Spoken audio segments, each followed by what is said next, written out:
Salut à tous, je suis Alex, créateur de contenu sur internet, je parle de photo vidéo tech et aujourd'hui on va parler de la marque RhinoShield, l'indémodable. Si tu aimes ce genre de contenu, c'est le moment de t'abonner et de mettre la cloche, ça ferait super plaisir.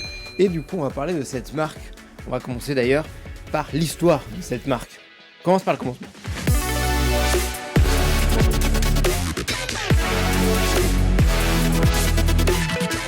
Donc RhinoShield a été créé dans l'université de Cambridge par deux frères qui étaient tous deux spécialisés dans la science des matériaux et ils ont créé un matériau qu'on appelle Shock Bridge. Je sais clairement pas le prononcer, vous m'entendrez par ailleurs. Et du coup, ce matériau permet d'être résistant et à la fois souple. Voilà, c'est un petit peu la révolution. En 2013, il lance un Kickstarter, un financement participatif, et il y a pas mal de gens qui y participent, à tel point qu'aujourd'hui, RhinoShield, c'est 150 pays distribués. C'est absolument énorme pour une marque de coque de téléphone. La marque utilise depuis pas mal d'années youtubeurs et influenceurs pour parler de sa marque. Pour être clair, je pense que leur communication est essentiellement basée là-dessus. Au début, RhinoShield voulait mettre en avant la propriété solide de ses coques, le fait qu'elles rendent vos téléphones indestructibles, incassables. Aujourd'hui, ils aiment bien mettre en avant leur côté design, personnalisation et collaboration avec des créateurs, soit artistes, soit youtubeurs, soit des marques. Je suis client RhinoShield depuis 3 ans. En novembre 2017, j'ai acheté ma première coque RhinoShield. Et aujourd'hui, je pense que je suis un bon client. J'en ai acheté pas mal, donc je peux me faire un vrai avis sur les coques et c'est ce que je vais vous parler dans cette vidéo. J'ai protégé mon iPhone 6, mon iPhone 7, mon iPhone 11 et bientôt mon iPhone 12 Pro avec les coques RhinoShield. Également, mes AirPods seront protégés avec une coque RhinoShield. Je dois les recevoir d'ici quelques jours. J'ai utilisé les modèles CrashGuard, Solid Suite et Mod NX. Voilà, hein, c'est les noms de marketing des coques. Pour être grossier, il y a les premiers qui étaient les CrashGuard, qui étaient des coques plutôt basiques. Après, il y a les bumpers Mob NX qui permettent de personnaliser, changer les boutons, changer le fond, etc. Et après, on a les Solid Suite comme celle-ci qui sont des coques tout en un. On peut quand même personnaliser d'ailleurs les boutons, les changer.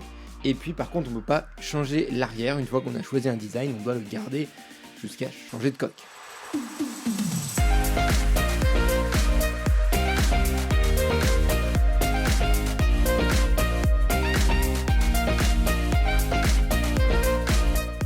Donc je vais vous dire ce que je pense de ces coques RhinoShield, ces coques qu'on ne présente plus clairement, qui est présentée par tous les youtubeurs. Cette vidéo n'est pas sponsorisée, d'ailleurs si elle l'était ça ne changerait pas mon avis dessus.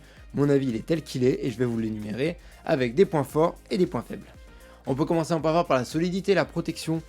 Bon, je mets ça en point fort mais c'est un peu le but d'une coque. Une coque qui ne protège pas votre téléphone, je vois pas trop l'intérêt si vous voulez garder le design de votre téléphone, vous n'utilisez pas clairement. Donc pour moi, c'est déjà vraiment un point fort. Ensuite, il y a le design et la personnalisation qui vont pour moi ensemble. Les designs sont bons, on garde les formes des téléphones, on a des choses qui sont jolies, je trouve, des beaux produits, des produits qu'on a envie de porter sur nos téléphones ou sur nos AirPods ou autres accessoires à l'avenir que RhinoShield pourrait faire. Donc je trouve que c'est vraiment un vrai point positif et la personnalisation bien sûr sur le site vous pouvez tout personnaliser, les boutons, donc ça on peut en racheter plus tard et les changer, donc ça peut être fait après, mais on peut changer du coup les fonds sur les Solid Suite ou sur les Mod NX, on peut commander uniquement un fond ou uniquement le système d'objectif que propose RhinoShield d'ailleurs que j'ai pas testé, que j'aimerais bien un jour tester à l'occasion on fera. Ensuite il y a l'absence de BPA, le BPA c'est le bisphénol, on trouve le A, le S et le F. Ces bisphénols c'est quoi? C'est un plastique qui est décrié et que du coup on n'utilise plus en alimentaire, c'est interdit. Le polymère Shock Spread qu'on a parlé au début de la vidéo, toujours un accent aussi pourri d'ailleurs, et il est garanti sans ce BPA, donc c'est une garantie par la FDA. En fait le BPA est interdit dans tout ce qui est alimentaire, je pense par exemple au Tupperware. Et donc les coques l'ont, et ça peut être par exemple très important si vous avez des enfants et qu'ils mordent votre téléphone pour se faire leurs dents. Je vois pas pourquoi, mais ça peut arriver. Au moins, vous êtes garanti de ne pas avoir cette substance dangereuse sur les coques. Je trouve que c'est quand même un point positif, il faut le souligner. On en parle, je trouve, pas assez. Point faible, je dirais qu'il y a l'esthétique qui s'abîme. Après, c'est une coque, hein. Le but d'une coque, c'est de protéger. On n'attend pas que la coque reste intacte. Je préfère que ce soit la coque qui prenne plutôt que mon téléphone. Et ça, c'est vraiment un point qui est négatif, même si toutes les coques s'abîment vite, clairement. On paye aussi un design qui peut nous plaire et c'est un peu dommage du coup qu'elle s'abîme aussi vite. Après je les ai pas toutes testées, Mais je dis que ça s'abîme vite, mais si vous prenez soin de votre téléphone, ça devrait aller. Moi, j'en prends pas excessivement soin. D'ailleurs, c'est pour ça que j'utilise des coques Rhino Shield, hein, clairement.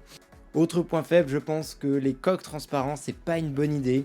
Moi, j'ai pris l'arrière transparence sur mon iPhone 11 et au bout d'un an, regardez, eh ben, c'est quand même assez abîmé, c'est quand même assez rayé et surtout, c'est très très salissant, même si on le nettoie régulièrement. Donc, je pense que il faut éviter, du moins sur les modèles X, les coques transparentes.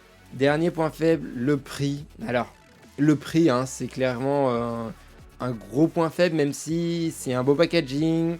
Les coques sont belles, les collaborations sont assez uniques, il y a beaucoup de design, beaucoup de choix. Ben, c'est cher quand même. Donc j'utilise en général des codes de promotion que je trouve sur mes créateurs préférés. En général, j'utilise celui de Steven ou Naotech. Après, on peut toujours utiliser les codes des plus gros créateurs, par exemple comme Decut et Zoom ou encore Jojol. En ce moment, c'est les Black Friday, il y a de moins 5 à moins 60%. Et en plus, grâce à vos créateurs préférés, vous avez 10% de plus. Donc pourquoi ne pas sauter le pas pour les Black Friday? Après, bon, c'est un coût, hein. Ça reste quand même un point faible. D'ailleurs, j'ai pu entendre, je sais pas si c'est vrai, que certaines coques, à force de les enlever et les remettre sur votre téléphone, pouvaient abîmer le téléphone. Ça peut arriver, je pense, donc faites attention. Le but de votre coque, c'est d'être nettoyé assez régulièrement. Moi, je sais que j'enlève ma coque régulièrement pour nettoyer bien la coque, nettoyer le téléphone, pour ensuite la remettre pour être sûr qu'il n'y ait pas de poussière qui puisse, en enlevant la coque, abîmer ou rayer votre téléphone. Ce serait dommage quand même. Rhino Shield, vérité ou mensonge? Ce titre un peu aguicheur veut un petit peu tout dire. Pour moi, il n'y a pas de mensonge chez Rhino Shield, même s'ils mettent peu en avant le fait qu'elle coûte cher et que du coup, eh ben, elle s'abîme avec le temps, mais ça paraît logique. Pour moi, la communication de Rhino Shield est quand même très très forte. Ils financent des trucs assez énormes sur le YouTube Game français et sûrement internationaux.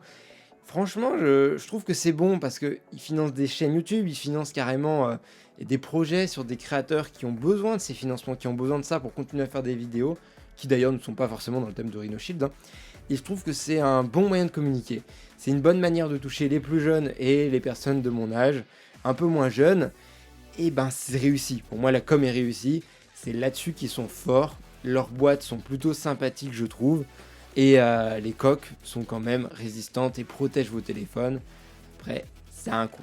J'aimerais que Rhino Shield se renouvelle un petit peu, essaye de trouver des nouveaux systèmes. Je pense d'ailleurs à Peak Design qui sont en train de faire un Kickstarter sur la création de coques avec un système d'accroche derrière qui permettent d'ailleurs de l'accrocher sur des supports de vélo, sur la voiture, etc. Même si le nouveau système aimanté d'Apple va pouvoir permettre, sur les iPhones du moins, de faire ce système d'aimanté, c'est pas assez solide clairement pour moi pour par exemple le mettre sur un vélo. Un aimant ne suffirait pas. Donc je pense que Rhino Shield a un moyen de faire quelque chose là-dessus. Et pourquoi pas s'étendre sur d'autres produits que les coques de téléphone. Pourquoi pas des coques de MacBook Pro, des coques, je sais pas, de manettes pour les transporter, des coques, je sais pas, pour des consoles portables comme la Nintendo Switch. Il y a plein de choses qui sont possibles. Je pense que Rhino Shield va savoir se renouveler, même si je pense qu'aujourd'hui, hein, on va pas se mentir, ça fonctionne bien.